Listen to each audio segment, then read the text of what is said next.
السلام علیکم ورحمۃ اللہ وبرکاتہ ان الحمد للہ نحمده ونستعینه ونستغفرہ بسم اللہ والصلاۃ والسلام علی رسول اللہ اما بعد قال النبی صلی اللہ علیہ وسلم احب الناس الی اللہ انفعهم۔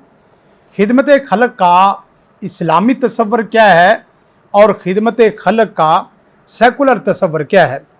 خدمت خلق یہ کرنا، یہ نبی رحمت صلی اللہ علیہ وسلم کے فرامین میں، قرآن مجید کی آیات میں بہت زیادہ ترغیب ہے۔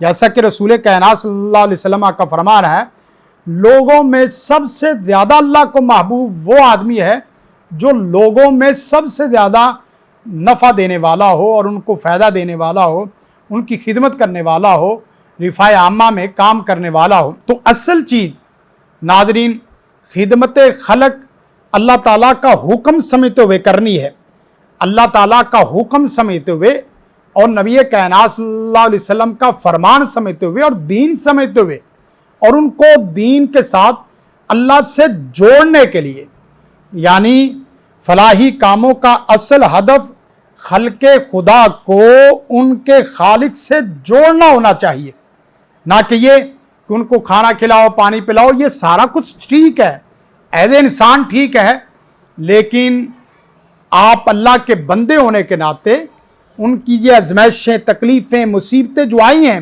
وہ مصیبتیں کیوں آتی ہیں؟ اس کی وجہ یہ ہے کہ بندہ خالق سے ٹوٹا ہوتا ہے۔ آپ خدمت خلق بھی کرو اور لوگوں کو خالق سے جوڑو، نماز کی صورت میں، قرآن کی تلاوت کی صورت میں، ذکر الہی کی صورت میں، اور آپس میں اتفاق، اتحاد، پیار محبت کی صورت میں، اور نیک کاموں کو کرنے کی صورت میں، برے کاموں کو چھڑوانے کی صورت میں اللہ سے ان کو جوڑو۔ یہی صحیح اسلام کا، فلاح کا اور اسی طرح خدمت خلق کا صحیح تصور ہے۔